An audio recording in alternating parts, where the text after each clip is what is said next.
아멘. 할렐루야. 네, 한번 인사하겠습니다. 주의 이름으로 사랑하고 축복합니다.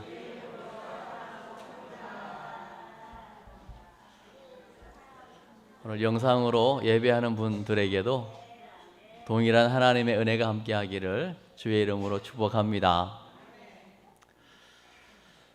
하나님의 말씀은 진리입니다. 하나님의 말씀이 진리인데 그 말씀 자체를 또 전하는 그 과정 속에서 그런 생각이 좀 들었어요. 아니, 너무나 분명하고 확실하고 너무나 쉬운 말씀을 제가 나름대로 설교한다고 하면서 이 중요한 말씀을 더 어렵게 만들고 있는 건 아닌가? 라는 생각이 오늘 말씀을 대하면서 좀 들었어요. 그리고 더 중요한 건 오늘 이 말씀을 또 한 편의 설교로 우리가 아는 게 중요할까? 이 말씀이 과연 나에게 적용되어지고 있는가? 정말 중요한 부분이겠잖아요. 예를 들면 우리가 지난주에는 우리 집 나간 아들, 또 집안에 있는 아들, 두 아들 비유를 통해서 아버지의 사랑을 함께 나누었잖아요. 그러니까 이 땅의 모든 사람들 두 종류라는 것 아니겠습니까? 돌아온 자녀, 또 앞으로 돌아올 자녀. 둘 중에 하나인데, 그러면 나는 지금 아버지께로 돌아온 자녀인가? 돌아올 자녀인가? 그게 중요하겠죠?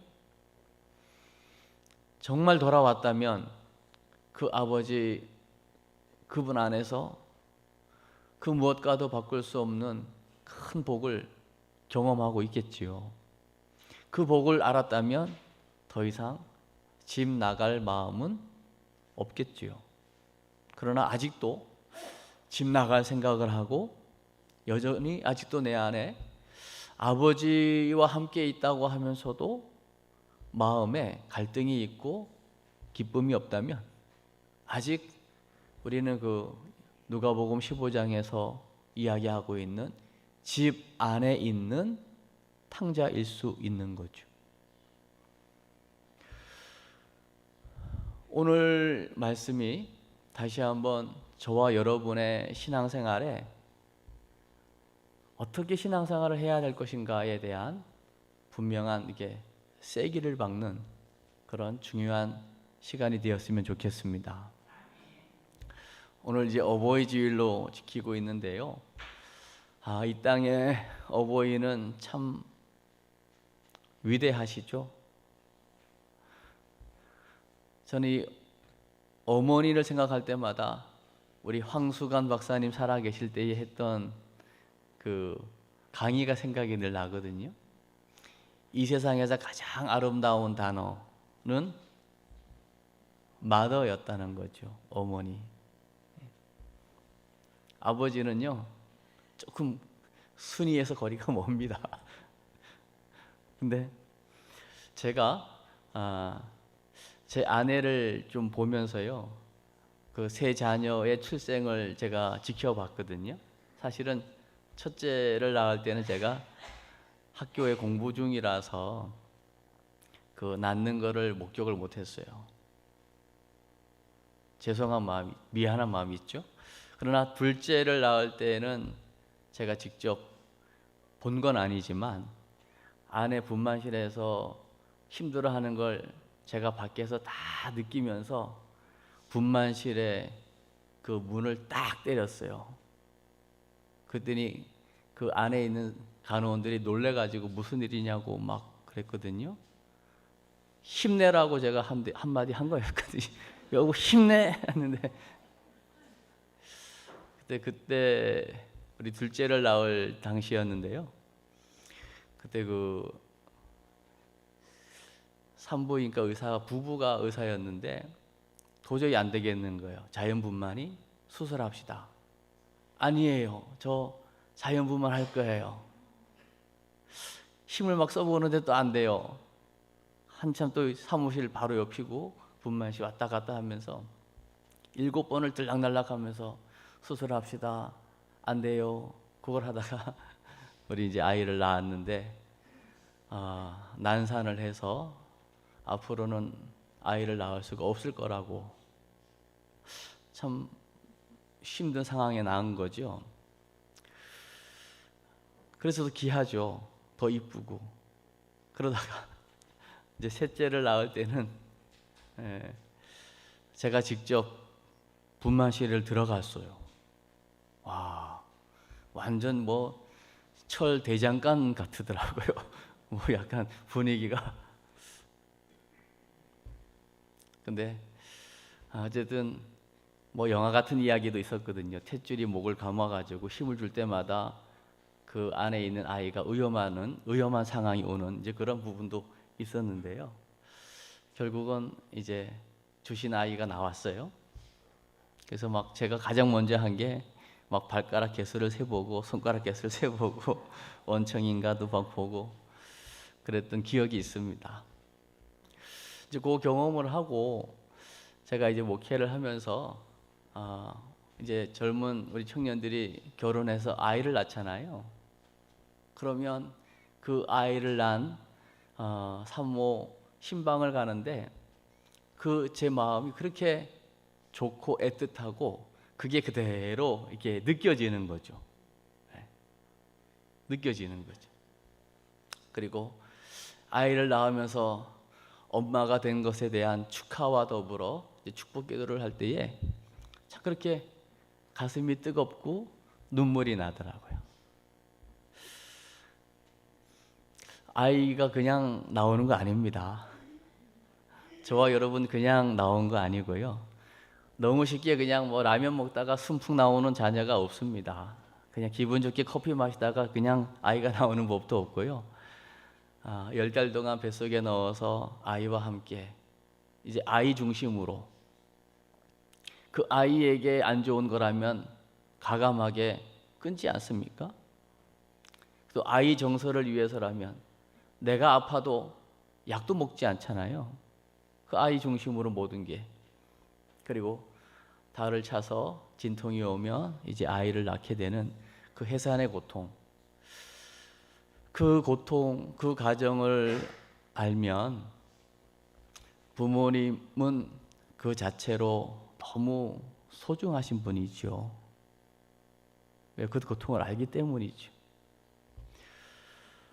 오늘 본문은 너무나 명쾌한 본문이기 때문에 사실 제가 설교를 하기가 좀 어렵습니다. 오늘 본문에 사두개인과 바리새인들이 나와요. 바리새파, 사두개파 둘 다 말씀에 명석한 사람들이고 말씀을 줄줄줄 외우고 깨는 사람들이거든요. 그러니까 율법의 대가라고 봐도 돼요. 그런데 예수님을 향해서 질문을 계속하는 겁니다. 근데 그 질문이 진짜 내가 궁금해가지고 몰라서 하는 질문이면 당연히 답변을 해주고 그랬군요 해야 되는 건데요. 그 의도가 아니고 시험하려고 저 예수가 어떻게 대답하는가 자기 것을 가지고 시험하는 겁니다. 그리고 하나님의 말씀을 내가 너무 잘 알기 때문에 율법이라고 하는 것을 가지고 혹시 저 예수라는 양반이 율법에 위배되는 답을 하면은 어떻게든지 해하려고 이미 질문과 그 동기 자체가 선하지 못합니다. 오늘 34절에도 보면요. 이미 사두개인이요. 부활을 믿지 않는 터에 부활 이후에 되어질 것을 질문하는 거예요. 말이 안 되죠. 형제가 7이 있는데 첫째 아들이 결혼을 했는데 아이를 못 낳고 죽었어요. 그래서 그 형수랑 둘째랑 결혼을 했네요. 아이가 없이 죽었는데 셋째랑. 그래서 7째까지 갔어요. 다 죽었어요. 그러면 천국에 가면 아내는 한 명인데 형제는 7이잖아요. 그럼 그 아내는 누구의 아내가 되는 겁니까? 이런 질문을 하는 거죠. 그러면 우리가 생각해도 여기에 대한 질문은 절대 저 예수라도 답변 못하겠다 이런 거죠. 그러나 예수님은 너무나 분명하게 답을 하지 않습니까? 천국에 가면 시집장가 가는 길이 없다. 천사와 같은 존재로 변화될 거기 때문이다.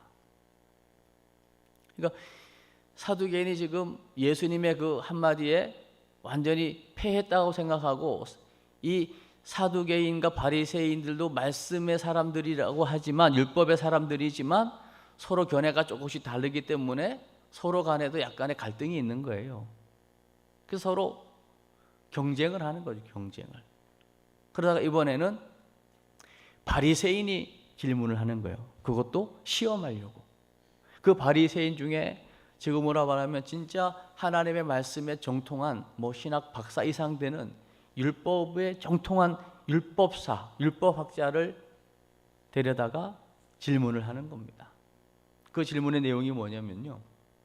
자, 오늘 35절을 한번 보겠습니다. 시작.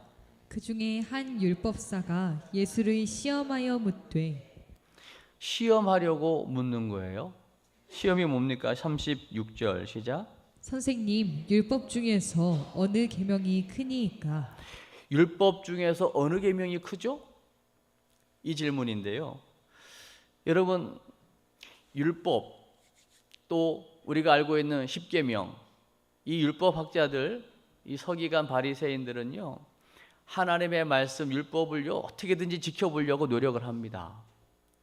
그 말씀 율법을 지켜내려고 하는 몸부림 중에 하나가 뭐냐면요, 이 말씀을 행동할 수 있게끔 계속 쪼개고 나누는 겁니다. 예를 들면 분명히 하나님께서 모세를 통해 준 건 십계명인데 그거를 쪼개가지고요 613개의 계명으로 나눕니다. 613개의 계명을 나눈 것 중에 248개는 해야 되는 거, 뭐뭐 해라, 당연히 해야 되는 계명으로 분류를 하고요, 나머지 365개는 뭐뭐 하지 말라 해서는 안 될 계명으로 또 거기서 나누는 거죠. 그래서 해야 될 것과 하지 말아야 할 것, 이렇게 나누는 거예요. 근데 어떤 학자가요 이런 적용을 하는 겁니다. 뭐뭐 하라고 한 것이 248개의 계명이라고 했잖아요. 이건 해야만 하는 건데 우리 몸 안에 뼈가 248개라고 이야기를 하더라고요. 그러면서 우리가 하나님의 말씀을 듣고 아멘 하고 순종할 때 뼈 마디마디마다 힘을 얻어서 건강한 삶을 살게 된다, 이렇게까지도 적용을 하는 거죠. 그러니까 이건 적용 부분인 거예요. 어떻게든 하나님의 말씀을 말씀대로 살아보려고 하는 애씀은 너무 귀한 것 아니겠습니까? 그러나 중요한 건 그 말씀을 많이 알고 있음에도 불구하고 오늘 시험하려고 질문을 했는데 거기에 대한 예수님의 대답을 보십시오. 37절 시작. 예수께서 이르시되 내 마음을 다하고 목숨을 다하고 뜻을 다하여 주 너의 하나님을 사랑하라 하셨으니. 가장 으뜸이 되는 계명, 그 613개의 그 많은 계명 가운데 가장 우선이 되는 가장 첫 번째 계명이 뭐냐? 주 너의 하나님을 사랑하는 거다. 하나님 사랑이라는 거예요. 그 하나님을 사랑하라 할 때 이들은 다 알고 있거든요. 신명기 6장 5절 쉐마 이스라엘, 이거는 아침 저녁으로 늘 줄줄줄 암송하는 거니까요. 너는 마음을 다하고 목숨을 다하고 뜻을 다하여 주 너희 하나님을 사랑하라 라고 얘기하는 거예요. 그러면서요 이어지는 38절 보십시오. 시작. 이것이 크고 첫째 되는 계명이요. 이게 크고 첫째 되는 계명이라는 거예요. 그러면서 39절 시작. 둘째도 그와 같으니 내 이웃을 내 자신같이 사랑하라 하셨으니. 둘째를 물어본 건 아닌데 가장 큰 계명을 얘기했는데 가장 큰 계명 얘기하면서 이어서 둘째 계명을 이야기하는데 둘째 계명인 줄 알았더니 둘째 계명이 아니고 이거는 하나님을 사랑하는 것과 뗄래야 뗄 수 없는 계명인 것으로 38절에 얘기하고 있는 거예요. 둘째도 이와 같으니 라고 하면서 너 이웃을 내 자신처럼 사랑하라는 것입니다. 그러면서 마지막 40절 시작. 이 두 계명이 온 율법과 선지자의 강령이니라. 아멘. 이 두 계명이 뭐예요? 하나님 사랑과 이웃 사랑이에요. 하나님을 사랑하고 이웃을 사랑하는 것, 이 두 계명이 온 율법과 선지자의 강령이다. 강령이라고 하는 말은 이 두 계명이 여기에 달려 있다. 이것을 의지한다. 핵심이다. 이 얘기거든요. 그러면 온 율법과 선지자의 강령이라고 할 때에 그 의미는 구약 전체를 이야기하는 거거든요. 그러면 보세요. 구약 전체를 한마디로 얘기할 수 있다는 것은요, 말씀을 통달한 사람만이 할 수 있는 겁니다. 여러분, 진짜 박사는요 쉽습니다. 진짜 그 분야에 아주 박사라고 할 만큼 탁월한 사람은요 쉬워요. 그러니까 어떤 강의든지 정말 그 분야에 아주 달인이라고 하는 사람은 쉽게 알려줄 수 있거든요. 그러니까 잘 모르는 사람이 어렵게 하는 거죠. 예수님은 하나님이시고 예수님은 말씀이시잖아요. 진리이시잖아요. 그러기에 예수님은 그 두꺼운 구약 그 전체를요 한마디로 요약하여 핵심을 말할 수 있는 분이죠. 그런데 사실은 이 구약 전체를 한마디로 이야기하면 우리가 이제 십계명이라고 얘기할 때에 십계명을 두 개로 나눌 수 있잖아요. 1계명부터 4계명까지는 하나님과의 관계고, 그리고 5계명부터 10계명까지는 이제 사람과 사람 사이의 관계에서 해야 될 것인데, 그 사람과 사람, 이웃과의 관계에서 가장 으뜸이 되는 5계명이 뭡니까? 내 부모를 공경하라. 이것이 약속이 있는 첫 계명이라고 얘기하잖아요. 그러면 보세요. 구약 그 스토리, 역사적인 흐름을 따라서 나오는 뭐 수많은 왕들의 이야기, 전쟁 이야기 다 몰라도 됩니다. 그러나 그 다양하고 복잡해 보이는 그 두꺼운 구약 성경이 말하고 있는 핵심이 뭐냐는 거죠.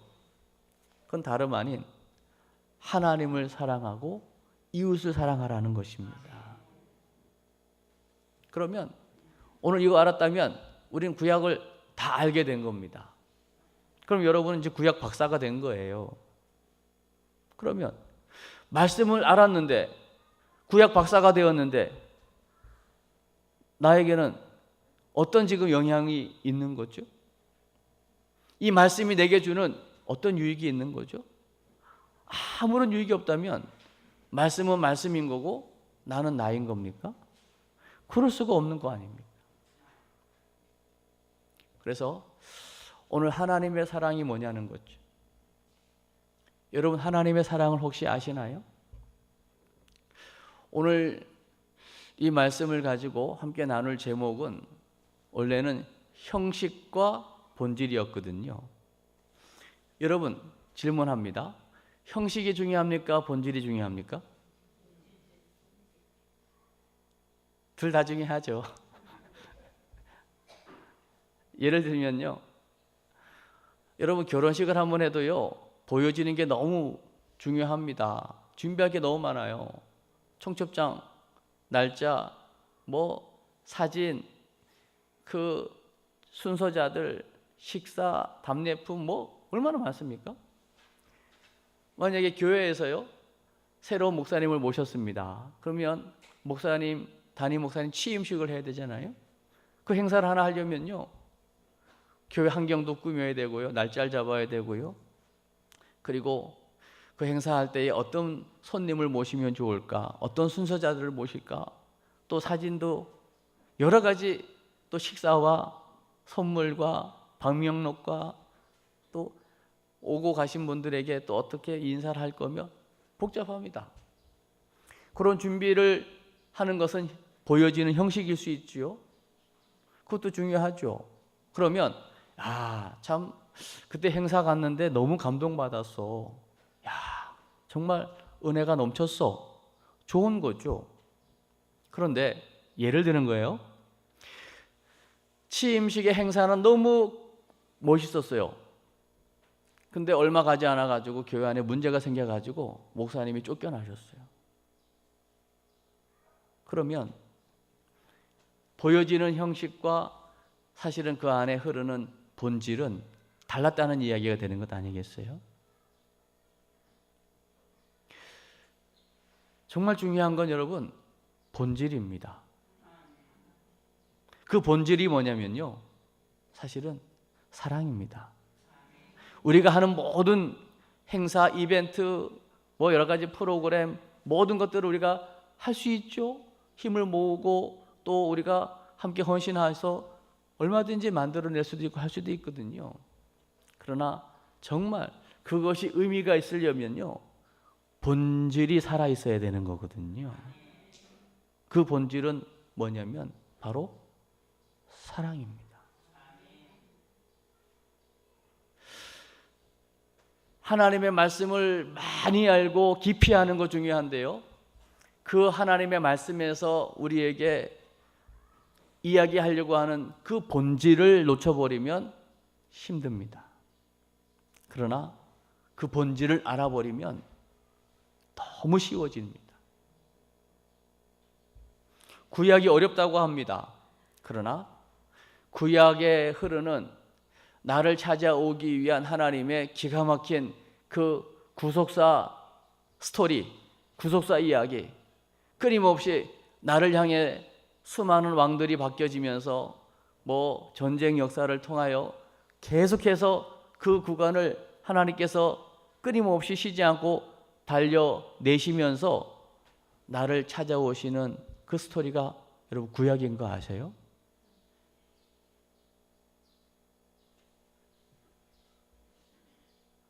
구약의 마지막이 말라기 아닙니까? 하나님의 성전에서 온전히 예배해야 될 레위인들의 부패와 타락으로 인해서 성전 문을 닫아버리지 않습니까? 그러면 끝나는 걸까요? 막이 닫혔으니까 끝난 거예요? 그때부터 하나님의 고민이 시작되는 거 아십니까?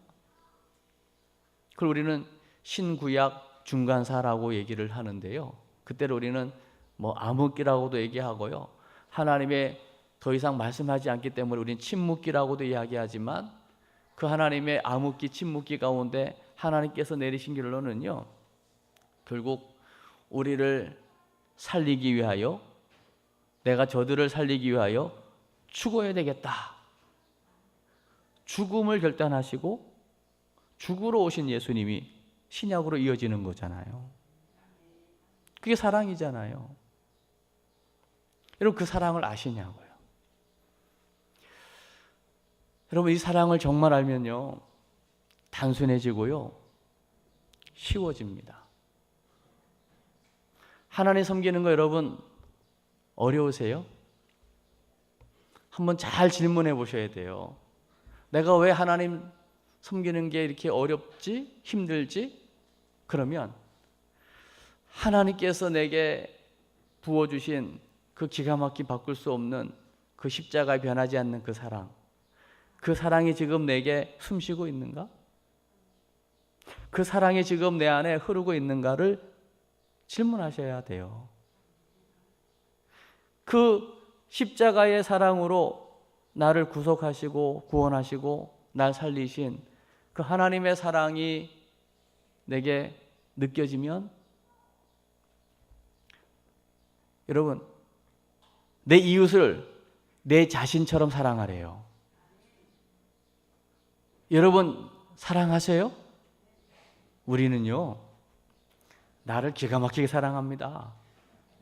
피곤하면요 빨리 가서 눕고요, 배고프면 빨리 입에다가 뭐 집어넣고요, 아프면 빨리 병원 달려가고요, 내가 잘못해서 빨리 합리화시켜가지고 나를 보호하고요, 나 하나를요 기가 막히게 살려내고요, 포장하고요, 굉장히 없으면서도 있는 것처럼 나를 이렇게 멋지게 꾸미는 데는요 진짜 천재입니다. 여러분, 그런 나를, 나보다 다른 이웃을 나처럼 사랑하라고요? 그게 가능합니까? 그런 사랑 해보셨어요? 나보다 다른 사람을 더 사랑해 보셨냐고요? 불가능해요. 불가능하다고요. 차라리 저 사람이 억울한 것보다 내가 억울해가지고 저 사람을 살려야 되겠다, 그런 마음 먹어보셨어요? 근데요, 하나님의 사랑이 무엇인가를 알면, 그 하나님의 사랑인 예수 그리스도의 그 생명의 사랑이 내 안에 들어오면 그렇게 된다는 거예요. 오히려 나보다 남을 더 사랑하게 된다는 거예요. 더 사랑할 수 있게 되는 거예요. 이게 기가 막힌 오늘 하나님 사랑, 이웃 사랑이 온 율법과 선지자의 강령이다, 구약 전체의 핵심이다라고 주님이 직접 말씀하고 계시는 겁니다. 순서가 바뀌어도 안 돼요.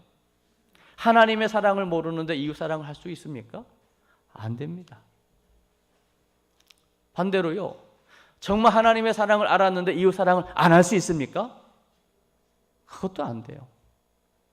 근데 지금 난 이웃 사랑도 안 되고 하나님 사랑도 안 된다. 어찌 보면 그게 지금 정확한 나에 대한 판단일 수 있습니다. 그때 우리가 해야 될 게 뭐냐면, 주 예수여 나를 불쌍히 여기소서 해야 되는 거예요. 솔직해져야 되는 거예요. 없으면서 있는 척하면 안 됩니다. 하나님 사랑도 모르겠고, 그러니 이웃 사랑 귀찮고 짜증나고 힘들고 못하겠어요. 그게 솔직한 우리의 모습일 수 있습니다. 그거 그대로 가지고 오면 돼요. 그렇지, 너는 안 돼. 그렇기 때문에 내가 온 거잖아. 내가 너로 할 거야. 그게 신앙생활입니다. 그래서 하나님 안 보인다 하니까 보이는 하나님 보여주세요. 예수님 오신 것 아닙니까? 대부분의 사람들이 사랑하지만 그 사랑을 알기가 어렵잖아요. 그래서 가장 먼저 배우는 사랑이 엄마 젖꼭지를 통해서, 어머님의 모성애를 통해서 사랑을 느끼고 경험하게 되는 것 아닙니까? 참 신기하잖아요. 우리는 아이 보면 짜증이 납니다. 힘이 들고, 웃을 땐 좋은데 울 때는 너무 힘들어요. 근데 엄마는 그 오랫동안 우는 아이를요 포기하지 않잖아요. 데리고 살잖아요. 필요한 것들을 물리면서, 공급하면서요. 어머니의 사랑을 통해서 하나님 대리자로 하나님을 간접적으로 경험하는 게 하는 거죠. 그래서 우리가 깨닫지 못했을 때는 어린아이의 모습일 수 있지만, 우리가 이제 시간이 지나고 믿음이 자라고 장성하면 부모님의 사랑도 깨닫게 되는 것처럼, 이제 우리의 믿음의 그 성숙이 하나님의 사랑을 우리가 받았기에 이웃 사랑으로 살아내는 단계까지 나아가야 합니다. 언제까지 사랑 달라고 할 거예요? 이미 부어주신 사랑인데요. 이미 와 있는 사랑인데요. 내가 이거를 흘러보내지 않아서 지금 내 안에서 썩고 있는 것일지도 모릅니다. 그러나 이걸 한번 퍼내기 시작해 보십시오. 무한하게 나오는 것을 경험하게 될 거거든요. 여러분, 이런 말 들어보셨어요? 사막은 물이 없잖아요. 그래서 모래바닥이 사막 아닙니까? 그 엄청난 사하라 사막, 이런 사막에도요, 그 사막 그 가운데를요 깊이 파면요, 그 밑에 깊은 바다가 있답니다. 물이 있다는 거예요. 어떠한 사람 속에도요, 보여지는 거는 뭐 무겁고 어둡고 강팍해 보이고 그래도요, 우리 인생 그 깊은 내면에는요 하나님의 은혜를 향한 갈망함이 다 있습니다.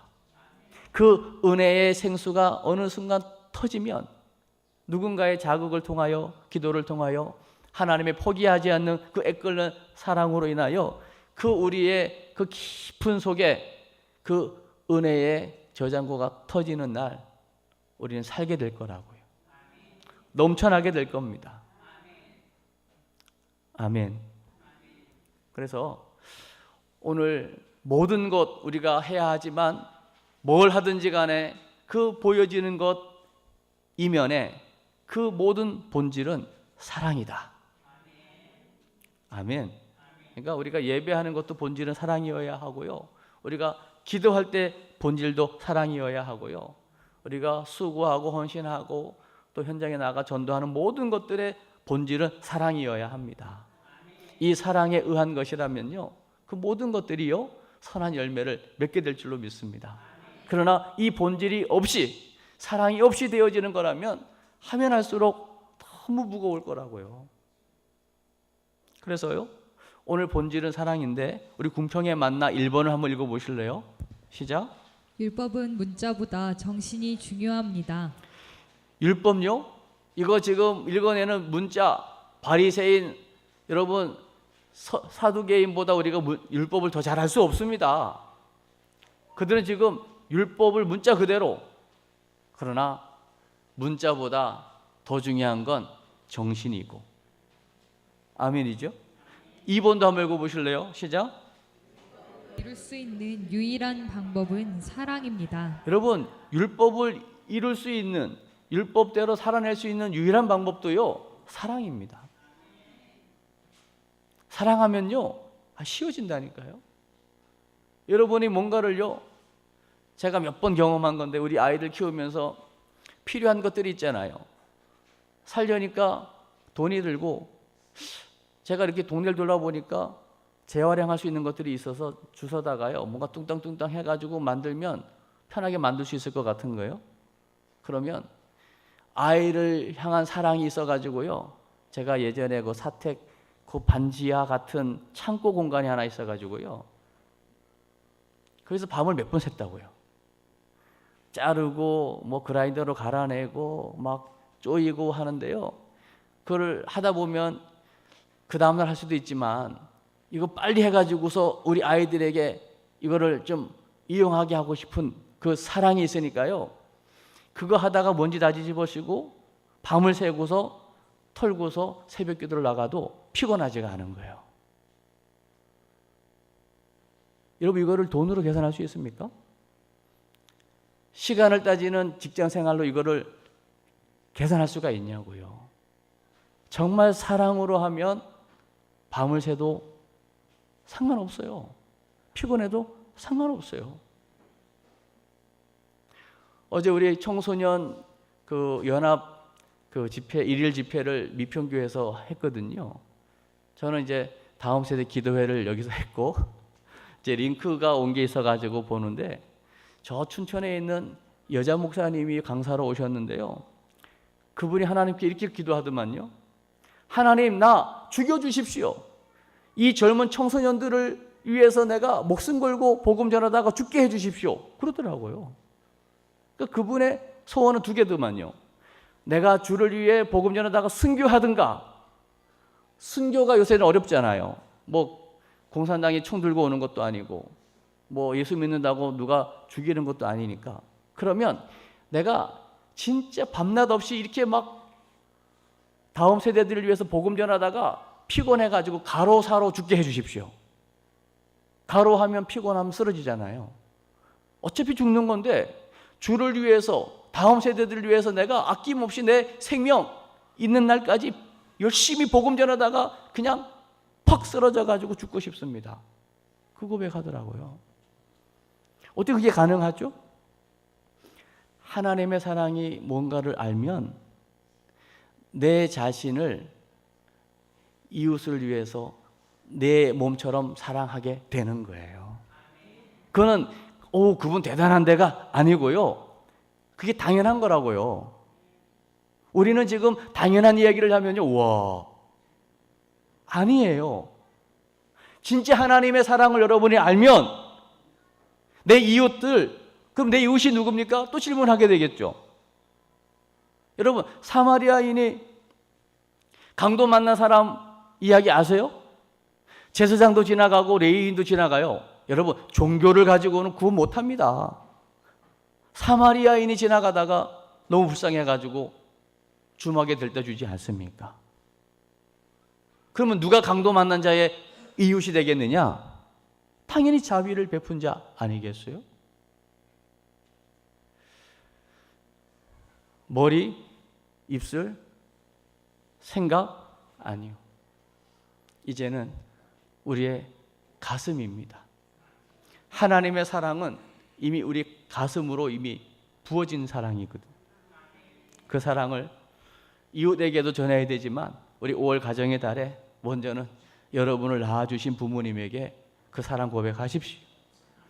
그리고 여러분 자녀들에게 그 사랑 고백하십시오. 그리고 그 사랑이 넘쳐 가문으로 이웃으로 흘러가게 하십시오. 왜냐하면 오늘 궁평에 만나 3번 한번 읽어주십시오. 시작. 율법을 완성하려고 오신 분이 예수 그리스도이십니다. 율법을 폐하러 오신 분이 아니고 율법을 완성하러 오신 분이 예수님이십니다. 하나님의 사랑, 이웃 사랑을 가능케 하러 오신 분이 예수님이시라고요. 나는 안 됩니다. 예수님이면 됩니다. 되고도 남습니다. 이 예수님으로 인한 사랑은 한 동네에 끝나지 않습니다. 모든 민족 열방을 향하여 이 사랑이 흘러가게 될 것입니다. 그 사랑 흘러보내는 통로로 여러분과 우리 궁평교회가 쓰임받게 되시기를 주의 이름으로 축복합니다. 우리 이 시간에 오늘 말씀 붙잡고 한 번만 기도합니다.